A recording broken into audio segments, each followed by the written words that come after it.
Hi loves, this is Bobby and I'm doing another video.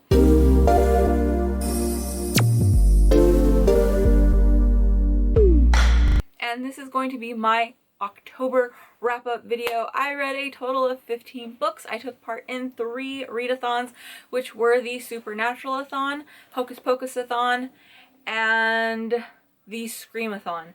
I did finish all of my readathons, so I was very, very happy about that. So there we go.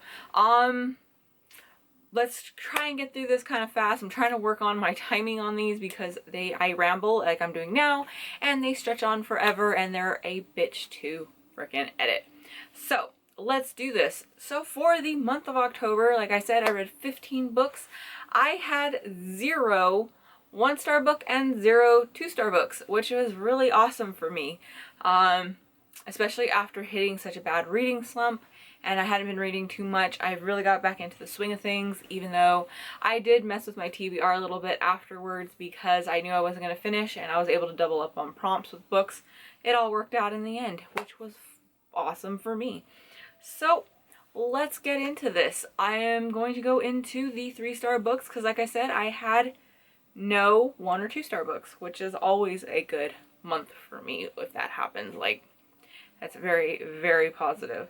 So let's get started. The first 3-star book I'm going to talk about is The Final Descent by Rick Yancey. This is the last book in the Monstrumologist series.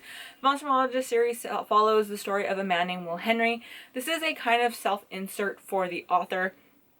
Rick Yancey is writing these books as he is given these journals that belong to a man named Will Henry, who said he was 130 years old. And when he dies, he has no next of kin or anything, and these journals are very weird. He talks about monsters and that he worked for this scientist that was called a monstrumologist that studied all these crazy things. Rick Yancey doesn't believe them. So this is kind of him documenting it and then trying to find out more about who Will Henry was because he doesn't know. I can't go into too much of this one because this one will give away a lot from the other series. This was a good ending. It was a very open ending, which for the most part, I'm not a huge fan of open endings. They just feel kind of and especially when it came to this, it fit it, but it still was a little unsatisfying, but I did really enjoy it. I'm glad I finally finished this series because I started it a couple years ago, but the first 2 books are absolutely excellent.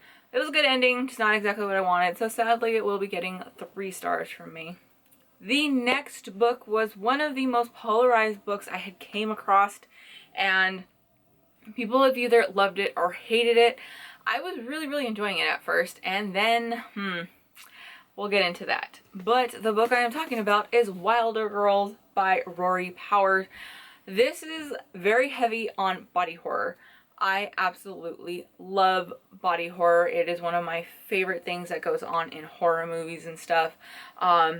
I found that I really enjoy it in books. It's just one of those. It's definitely a trigger warning for people, so please know that going in. It does get pretty graphic and it does talk about it a lot. So I didn't really know what to expect from this book because, like I said, it's very polarized. I hear a lot of people really don't like it. A lot of people really enjoyed it. I kind of fell in the middle. That's why it went with 3 stars. We follow a group of girls that they were going to a boarding school on this secluded island when this pandemic hits, and they start to slowly mutate. Some girls end up with like 2 spines, some end up with like a claw for a hand, some die, some lose their vision. Like, it's all over the place. It's just kind of like random on how that happens to them. And this is just like, we get started in the middle of it. Like, they've already been through this for a while. These girls are slowly mutating and everything. I did really enjoy most of this book. Like, it was really cool. I really liked the imagery and everything because it was pretty gory. And mine was just the ending. I listened to the audiobook for this one. And let me tell you, when the book ended and the whole ending, if you listen to audiobooks, it tells you like, thank you for listening to Wilder Girls, a blank blank blank production, whatever. I literally like grabbed my phone and went, what the fuck, and tried to like rewind it to see if like all of a sudden like what happened, because it just ended. It was a super abrupt ending, really open ending. I was not a big fan of that ending. I don't know if there's a sequel. I don't think there is. I think this is a standalone. But yeah, the ending was definitely left me a lot to be desired, but I did enjoy the characters. This is LGBT. The romance, though, is not a super big part of the story. It is going on, but there's a lot more. There's a lot of other shit happening. So yeah, I was definitely in the middle. Like I said, a lot of people seem to either love or hate. I was definitely just right down the center for this one. So there is my second 3-star book. For the last of my 3-star books, this was another polarized book. People either didn't like it, didn't understand it, or they absolutely loved it. This was another one, obviously 3 stars, center of the road for me. I started off really liking it, and then it just kind of, the more it went on, I was like, okay. Especially I talked about it in my vlog, because, how did I put it? This is a book that has a lot going on plot-wise, but at the same time, pacing-wise, nothing is happening. Like, I just kind of felt like, okay, let's keep moving. We've got so many different plot things happening, but I don't feel like I'm making any progress. So that is going to be Middle Game by Seanan McGuire. I had finished the Wayward Children series, or up to the current book, last month I think it was, and I absolutely love that series. I want to read more by Seanan McGuire. So I picked this one up, though I did go in knowing that a lot of people didn't really care for this. Some people liked it. It was kind of all over the place. It was just middle of the road for me. There was some things that I really liked. This follows, these twins, Roger and Dodger. It's kind of hard to talk about this book, though, without giving things away. They might be human, they might not be human. There's this secret government plot going on, and then we also have these fairy tale type of elements. I really enjoy the character of Dodger, who is the female twin. She was really likable. I just really enjoyed her. Roger, though, I was not a fan of him very much. There was a lot of points in here where he kind of just pissed me off. And then their romance that pops up near the middle to the end, I hated it. I did not like it. I didn't want it. It was just, ugh. The government kind of weird secret society type of thing that was going on was kind of interesting. I feel like it could have been a little more in depth and I would have got a little more interested. The fairy tale part, though, I absolutely loved because it did remind me of the Wayward Children series. It has a lot of elements to like that book. So those parts I really enjoyed. I wish they were a little more because they were just kind of like chapter intros almost, like you're supposed to be following along with it to kind of get where it's going. This was just, like I said, there's so much happening. That's why it's got the 3 stars. I didn't hate it or anything. It was just very middle of the road. So there we go. That was the last of my 3 stars. The 4 stars are all, that is my biggest pile I have. 9 of my books are 4 stars, so let's get into this. The first one I'm going to talk about was just a great time. I love this author. I have read all of his books now. I think I'm missing one, which I think is like a short story collection or like a non-fiction type of thing. I can't remember exactly. But that is going to be We Sold Our Souls by Grady Hendrix. I also read near the beginning of the year when it first came out was the Southern Book Club's Guide to Slaying Vampires, which I really enjoyed. It was a 4 star. This was a 4 star. His other 2 books, Horror Store and My Best Friend's Exorcism, are my favorites by him, especially My Best Friend's Exorcism. I absolutely adore that book. If you haven't read it, definitely check it out. And check out the Spotify playlist that goes with it because it is phenomenal. But this book was just a really good time. I did the audiobook for this and I absolutely adored the narrator. Her voice was that really deep, raspy type of rocker voice. In this book, we follow the story of a band who... Well, we're following mainly the guitarist. She's like a washed up rock star, basically. She used to be a rock star. They were just about to hit it big, and now she's in her, I think, 50s, because she is a little older, which I really enjoyed. And she's working as a receptionist at like some middle of nowhere type of like by the hour motel. And the whole thing is that there was this night called contract night where they were supposed to be signing a contract so that they can all become like huge. Like this was supposed to be their breakout, but something happened. None of them really remember it. She's out of touch with all of her ex-bandmates. Only one of them, or two of them, have made it big. One of them is like this kind of spiritual guy type of person. The other one is an actual like huge rock star. He's like one of the biggest in the world, and he's going on tour, what's supposed to be like this big farewell tour. She wants to figure out what's happening because he has stolen a bunch of music for her that she wrote when they were younger and they were all in a band together. So we go on this kind of like epic road trip with a bunch of crazy shit happens. This is definitely follows the story of selling your soul. I loved it. It was great. It was just a good time. I liked this maybe a little more than the book club's Southern Book Club's Guide to Vampire Slaying. Dear Lord, that is such a long title and I always forget it. I did enjoy that book, but I felt like that one, like pacing wise, like it started off pretty slow, got really good, and then slowed down, and then got really good at the end. This one was just a cool ride all the way through. I really enjoyed the audiobook. Like I said, the narrator was phenomenal. This is a really cool edition. It's got the black, and then it's got the whole backwards lyrics type of thing. I read this one for Supernatural and it felt like it fit perfect, and it did fit perfect. So this was a really cool book. I definitely recommend it. I love everything by Grady Hendrix. He's not gone under 4 stars from me. He's just a really cool writer. It was really fun, really quirky, really weird. Got some good little kind of horror vibes going on to it. So there we go. For the next 4-star books, this was one I have started reading last year. Hit a bad reading slump, never picked it up again, and I was supposed to read it the month before in September, but I didn't get to it, so I made sure I read it for October, and you know what, I was really happy I did, and that is Dreadnation by Justina Ireland. This follows the zombie uprising that has happened during the Civil War. They have now taken all of these Black and Native American girls, and they have kind of trained them. Well, this is focused more on the Black population and what they have done to them. The Native Americans are mentioned in between. We follow Jane, who she is sent away to go to one of these schools where they train these Black girls into protecting the households. When the story starts, we're near like the end of the zombie apocalypse. Like there's still zombies and stuff, but there are like safe zones and everything like that. This is another LGBT book. There's not really any romance. Like it's kind of mentioned here and there, but there's like really no focus to romance, which I really, really enjoyed. We have ace representation, we have bi representation, which is really great. Obviously neither one of those sexualities are actually mentioned because this does take place in like the 1800s. I thought it had a date, but it doesn't.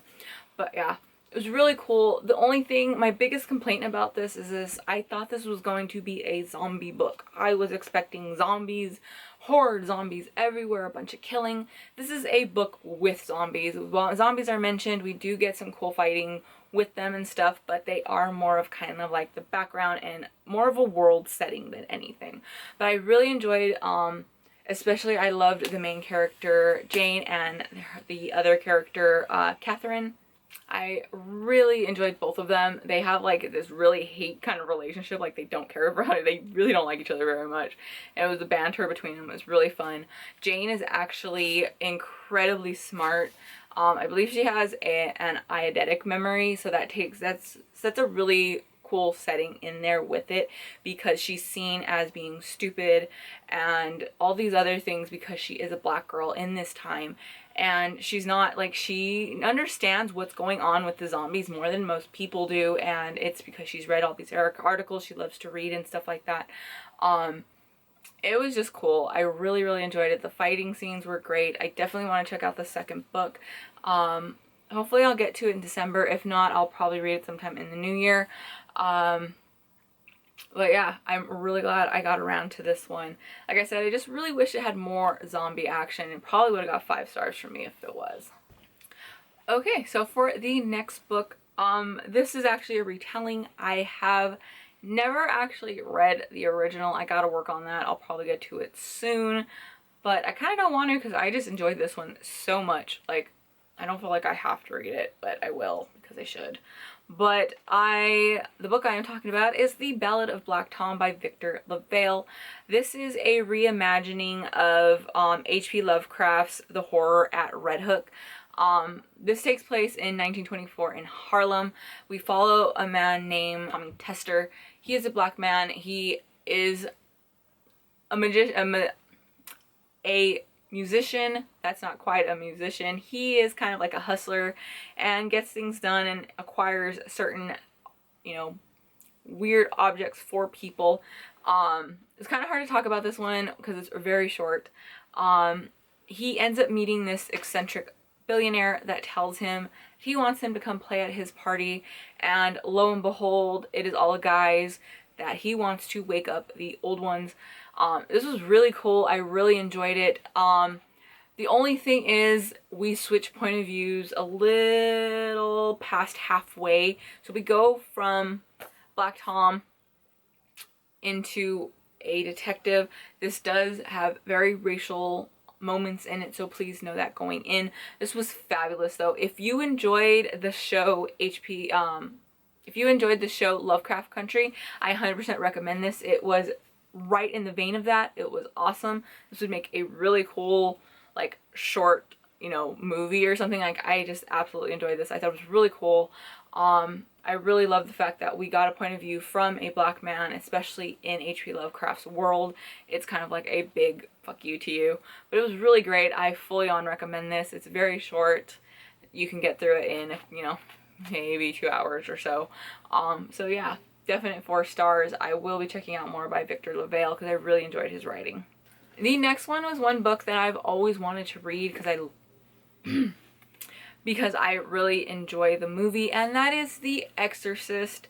I have always wanted to read the book. Honestly, this is one of the best, like, page to film adaptation that I've ever came across. Like, it's basically the same. I did the audiobook for this, and I'm really glad I did because I don't know how much I would have liked it if I would have actually just sat down and read it, because it was so close with the movie.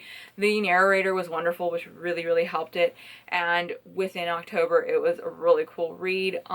If you don't know, I don't know how you don't know, but The Exorcist follows a story of a woman whose daughter has become possessed by a demon because her daughter decided to play with a Ouija board and didn't know what she was doing. This is very, very graphic. I loved it. But like I said, if you've seen The Exorcist, you've basically read the book. There are some, like, additional stuff, but for the most part, I did enjoy the movie a little more. I grew up with the movie, I enjoyed it, but I'm so glad that I finally got to this because it was just a really cool book to finally say, hey, I've read The Exorcist, I guess. So there we go. The next one was a comic book that I read and I loved it so much. It's highly recommended for me, and that is Spell on Wheels by, we've got 3 authors, Kate Leith, Megan Levins, and Marissa Louise. I'm not sure who's, like, the author, which one's the colorist and which one's, like, the artist and stuff like that. This was really, really fun. Like, this was a cool book. This is volume 1. It has the first 5 or 6 issues. We follow 3 amazing witches. They all live together. Someone breaks into their house and steals a bunch of their witchy items and their magical things, and they go on this cross-country road trip trying to get these items back, and along the way they meet these people that have bought them, and they each have kind of like their own little arc. It's really cool. It's really fun. I read this for Supernatural, and it just, like, really felt in vein with, like, a show like Supernatural, just element wise, without all of, like, the problematic points. This is also LGBT, so yes, but we've got really great characters. Volume 2 comes out, I think, later this year, and I definitely want to get it, but, like, I fully recommend this. It's super fun, really inclusive. The characters are great. The magic is really cool and fun. The villain was great. I loved all of it so much. Highly recommended from me. The next one was one that I had bought on a whim because it just sounded really cool and it sounded like something I would definitely enjoy, and you know what? I did. I loved it so much, and that is The Unnoticeables by Robert Brockman. This takes place in 2 different timelines. 1977 New York, we follow Carrie, who is this dirt punk from New York. He's into the whole scene of, you know, the punk scene and everything. As a huge fan of punk music and have been for most of my life, I really like Carrie, but know this going in, Carrie is an asshole. He is unlikable, he's shitty. You want to punch him in the fucking face, but then you want to go and have a beer with him afterwards. Like, he's a shitty dude. He knows he's kind of a shitty dude, but he's also a pretty okay guy. Like, I just really enjoyed him. And then the second timeline takes place in 2013, and we follow Caitlin, who is a stunt woman in Hollywood. Their paths do eventually cross, and we go on this crazy trip of a ride. I loved both timelines a lot. I really enjoyed both of the main characters. We're following the story of both of them end up having these encounters with these people that aren't quite right. We find out that they're angels, but they're kind of demons, and they make people's like faces melt off. It was funny. Like, I laughed out loud quite a few times during this. It was crazy ride. It was just such a good time. I have the second book to the series. I definitely want to check that one out as soon as I can, because I need to know what else is going to happen, because the ending was great. It definitely left it open for a really cool sequel. Like I said, I bought this one on a whim just because I heard punk scene in New York in 1977. I was not disappointed. This had everything that I would love in a book, and I loved it so much. It could have been a little longer, but like, honestly, I don't have any complaints about it. Like, it was just a really, really cool book. The next one, this next book was the bane of my existence in the first half of this year. I tried to read this book for months and months and months, and I couldn't do it. The first 50 pages, I hated it. If you've seen any of my videos, you know exactly what book I'm going to talk about. I hated the first 50 pages. By the time I finally got to the point where everything was going on and it was getting good, I just did not care anymore because I was so frustrated with those first 50 pages. Gave it a few months. I ended up doing the audiobook, and I'm very glad I did, because I absolutely flew through it in like a day, because it was amazing and it was awesome. And I couldn't give it 5 stars because of those first 50 pages, because I just got so frustrated and I hate them. Like, those first 50 pages are like some of the worst I've ever read, and how I didn't just put this book and like toss it out the window, I don't know. But I'm glad I didn't, because it did get 4 stars, and that is Nevernight by Jay Kristoff. We follow the story of a girl who wants to become an assassin. To do this, she's going to join this kind of like religious group that this is what they do. Their goddess is this goddess of assassins and everything. It is so cool. It's super violent. We've got like trials because they're in this school and they have to do these different things so that they can graduate and hopefully become a blade. If not, they become a hand, which is like a helper. Mia is the main character. She is phenomenal. She's super likable. She also has this weird power that she doesn't fully understand and doesn't know how she has it, but she's got a companion that is made out of shadows. It is a cat. He is made out of shadows. She's also able to hide in the shadows and kind of control them. But like I said, she doesn't know how she got these powers. Both of her parents were killed along with her younger brother. She was thrown out onto the streets, and she was taken in by this man who was once part of this group or is still kind of part of this group, and he trains her to eventually make her way to the school. This was so cool. If you don't know what this book is about, honestly, I'd be surprised, because like everybody and their mother has read it, and I'm definitely like late to the party, but I fully blame those first 50 pages for this year though. But yes, I ended up adoring it. I knew I was gonna like it as soon as I was able to get into it, and I really, really did. I'm so glad I finished it. I'm filming this like already into November, so spoiler, I have started the second book today that I'm filming this. I started it and I'm loving it. I'm already halfway through it. I am in love with this series. Like, I really loved the character Mia. There are some really cool characters throughout the entire thing. I fully on recommend this book now. Just know that there are footnotes that are in this. Honestly, if you're reading the book, skip the footnotes, because that's what threw me off, because they were just not funny. Like, it was trying really hard for humor and it just didn't work out. It came out kind of and it kept taking me out of the story, and that was my problem with it. If I reread this, I'll probably do the audiobook again, or if I do decide to physically read it, I won't do those footnotes because that just threw me off. But yeah, 4 stars. Would have been 5 if it wasn't for those 50 pages. The next book that I read, I absolutely adored, and it took me all month to read it because I'm dumb and I kept putting it off and I kept reading other things, but I absolutely loved it so much. It was so good. And that is going to be Cemetery Boys by Aiden Thomas. This was such a amazing book. Like, it was so good, so just magical and fun and just great, and hit some really good points. We follow the story of a boy named Yadriel.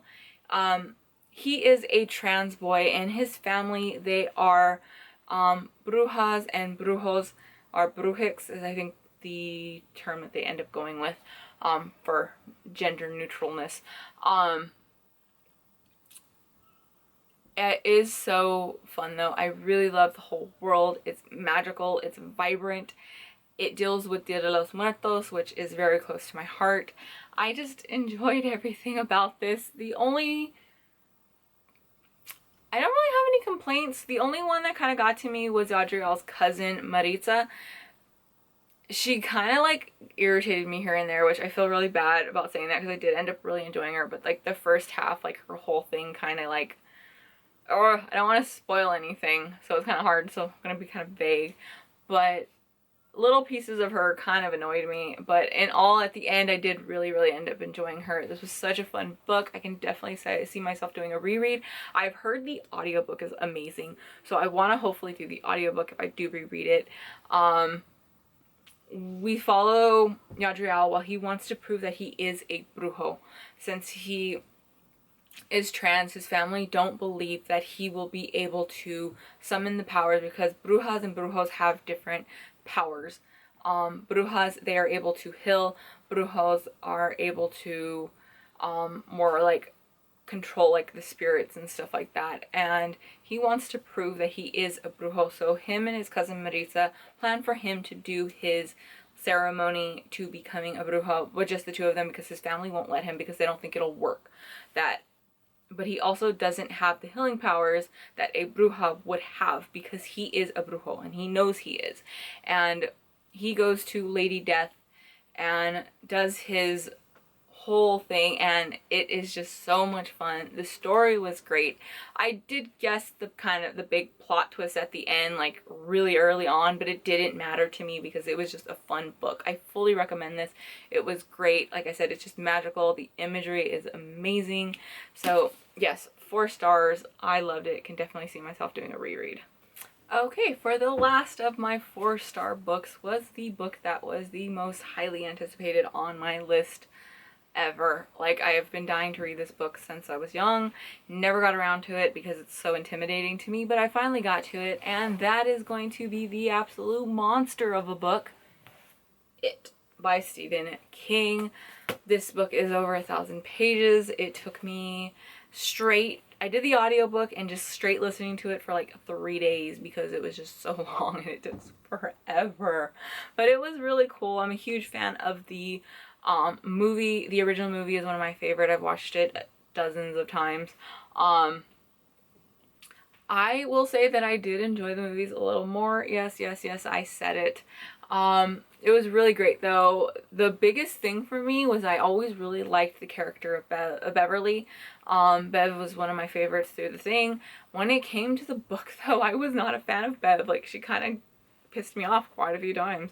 But there was just so much extra to it. There was also a lot of just like filler, like I felt like, but I loved every part with Pennywise. I know you have to know what it is about, but if you don't, somehow we follow a group of kids that they go by the Loser Club.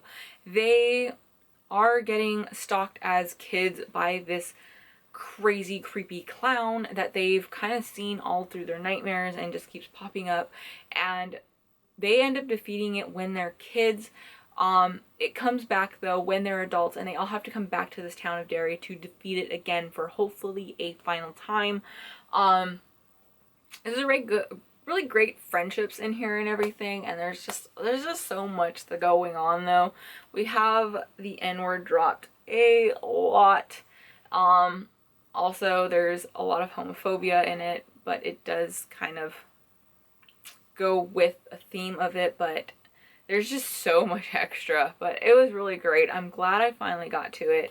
I've been wanting to read it for years and years and years, so I'm really glad that I finally did. So yes, yes, I've done it. I've done it. I've done it. All right, now on to the 5-star books. Holy crap, I have 3 5-star books, so let's just get into this. The first one was a reread. It was originally 5 stars and it stayed 5 stars, and that is The Diviners by Live Up Brave. This is the first book in the Diviner series. I absolutely loved this book. I read it a few years ago and it was a favorite of mine. It's still a favorite of mine. We follow the story of a girl named Evie who she has these powers that when she touches items, she's able to see, you know, certain things about them and the people that have memories tied to them. She gets in trouble and gets sent to New York to go live with her uncle. This takes place in the 20s, so we are in full flapper mode, and Evie is a flapper. She is so much fun, but we have a slew of characters. There are so many amazing characters in this book. The character of Theta, though, is my favorite.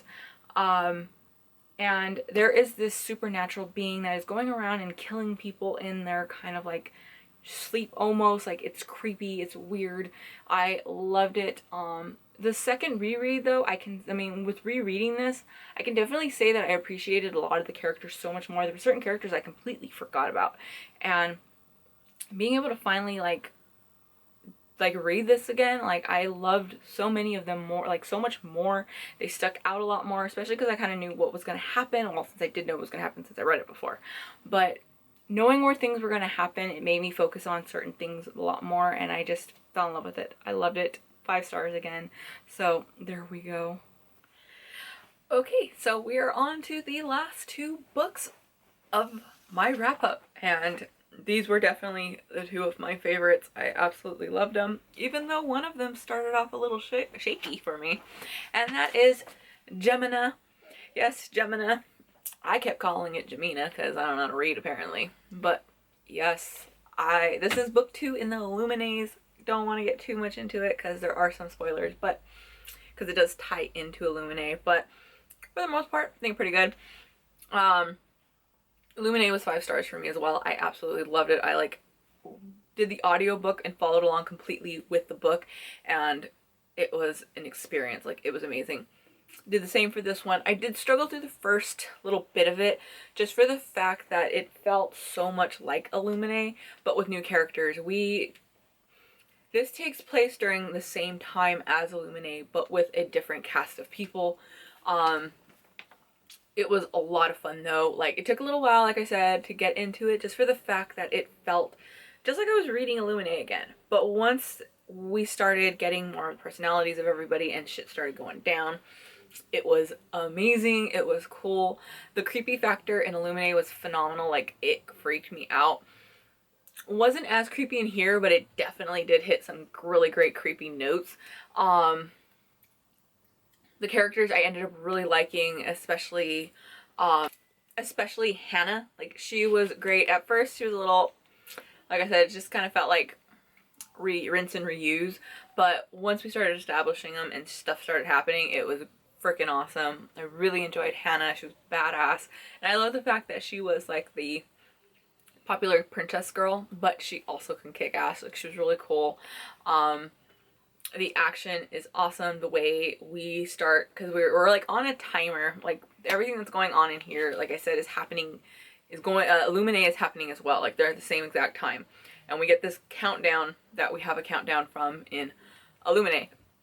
It was really cool, and then once everything kind of mashes up together, it was awesome. I loved it. I cannot wait to get to the last book. I already have it.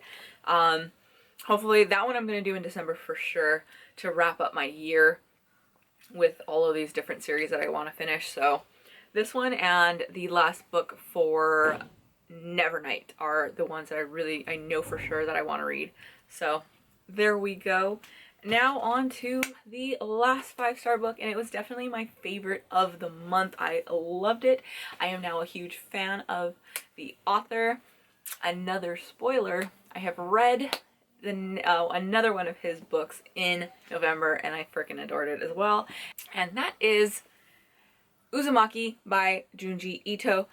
This is a horror graphic novel, and oh my God, I loved it so much. It was gory, it was gross, it was awful, and it was amazing. The story was creepy. The art is like literally you can open up to like any page and you get some really cool, and of course like the one page I open up it was like the one where not much is going on. But like look at that shit. Like the artwork is just so freaking amazing. Like as soon as I finished reading it, I went back through and kind of just like flipped through the artwork because it was just so damn good. The story, we follow there's two kids or teenagers. They live in a small town in Japan, and they start noticing that there are these weird swirl patterns everywhere, and it starts making people lose their mind. And when I mean lose their mind, it just slowly starts going more and more fucking crazy. Like it was just so freaking cool. The way the story just kept evolving, and then since I believe these were originally like comic books, the way the chapters break up into separate stories is really cool. There are stories that tie in together and everything. For the most part, we follow the main character of Kiri.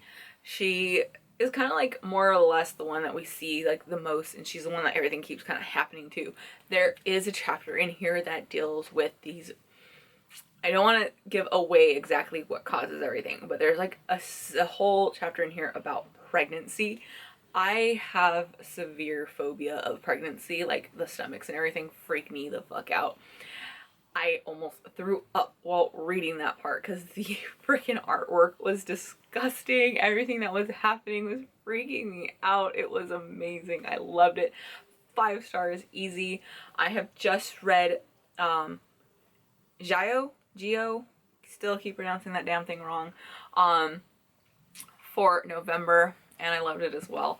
But this is my favorite so far. Like I love it so much. I have Tomi as well, which I'm hoping to get in probably before the end of November. If not, it'll be definitely a December book because I'm a huge fan now. Like after this, like I know there's a movie that you can watch that has to do with this. I've heard it's kind of like, it's okay. Like everyone says it's like, it's pretty cool, like just to watch it.